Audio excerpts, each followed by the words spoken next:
We all have that inner voice.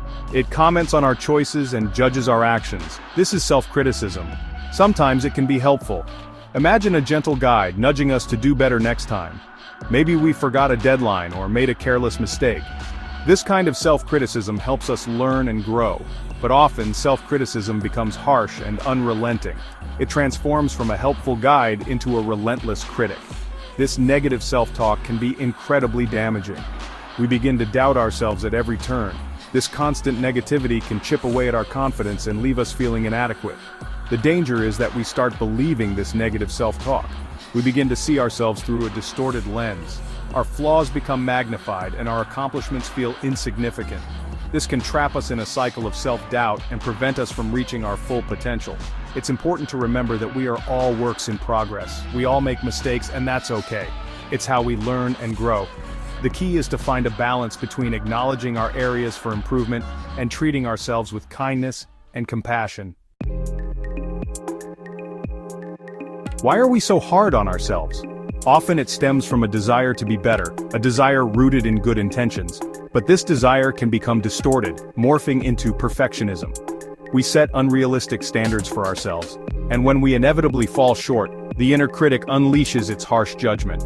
Social media adds another layer of complexity. We're bombarded with images of curated perfection, the perfect lives, the flawless faces, the extraordinary achievements. This constant comparison can fuel our self-criticism, making us feel inadequate and insecure. Remember, social media often showcases the highlight reel, not the behind-the-scenes struggles. Early experiences also play a role. Perhaps we grew up with critical caregivers or in environments where mistakes were met with harsh judgment.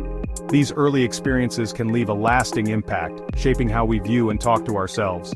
Understanding the roots of our self-criticism is an important step towards addressing it.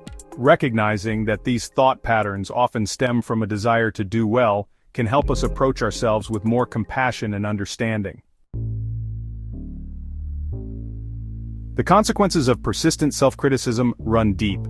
Over time, it erodes our confidence. We start doubting our abilities and second-guessing our decisions. This can lead to missed opportunities as we hesitate to take risks or pursue our goals. Decision-making also takes a hit. When we're constantly bombarded by self-doubt, making even simple choices can feel overwhelming. We become paralyzed by the fear of making the wrong decision, leading to procrastination and missed opportunities. This constant self-criticism can also impact our relationships. When we don't feel good about ourselves, it becomes harder to believe that others genuinely care for us.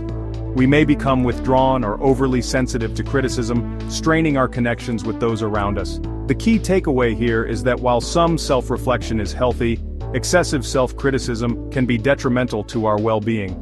It's about finding a balance between acknowledging our flaws and celebrating our strengths, holding ourselves accountable while also extending ourselves grace.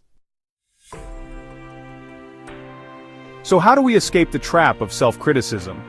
It begins with cultivating self-compassion. This means treating ourselves with the same kindness and understanding we would offer a close friend.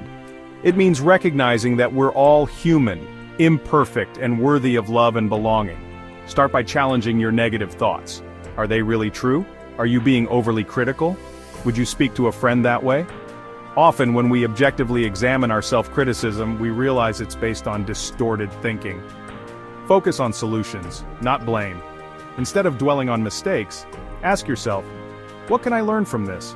How can I do better next time? This forward-thinking approach helps shift our energy from self-recrimination to constructive growth. Remember your why. Why are you striving towards your goals? Reconnecting with your values and aspirations can provide a much-needed boost of motivation and remind you of your inherent worthiness. Finally, be patient with yourself.